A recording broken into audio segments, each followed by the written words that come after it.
Awuyona imthwalo yenu. Yeah. Manje ungitshele ngifuna ukubuza le. Yeah. Niyazi ukuthi nema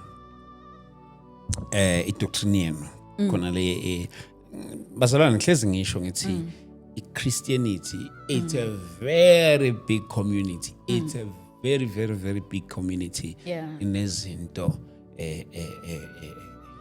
ayihlukahlukene abantu abakholelwa kuzona.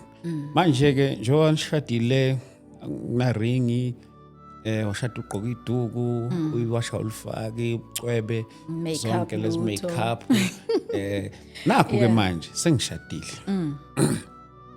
Ake ngithi nje usushadile. Yeah. Nje usushadile shada namhlanje. Yes. Ngokwebelief yenu kunithatha isikhathi singakanani ukuthi mhlambe ke manje sesingahlangana nobaba sizwana amandla.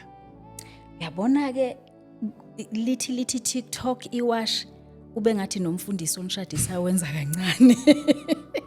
Lapho ke suke lithi iwash kube ngathi nje eyahamba kancane lelo. Yeah, cause mina yabona mangiphuma emshadweni ngahamba sengihamba nobabushabalala. Yonke into bekungathi yenzeka kancane mos. But into kumele nibe careful kuyona kuhlonipha umbhede. Kanjani? Banezitayile eziningi abantu and lezo tali demonic and izona lezi ezifaka ama demon. Yakhumbula ngeke ngakhuluma ngama demon emasturbation. The same demons yama style yiwo la bhidliza umshado. So ama styles because umuntu omasturbateayo nomuntu odunusiswayo akuhlukile into eyi1 leyo. And then mase ekuvakashela lama spirits kuzoba nzima ukwakhipha emshadweni wakho. Umbhede kuthiwa uhlonishwe ungabi nasihli.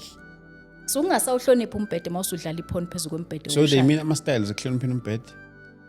Angisho ukuthi they mean but ama styles akho owenzayo angamhlonipha uNkulunkulu nawo azo invite ama demon afanayo nama demon emasturbation. I don't think there's anything wrong with style.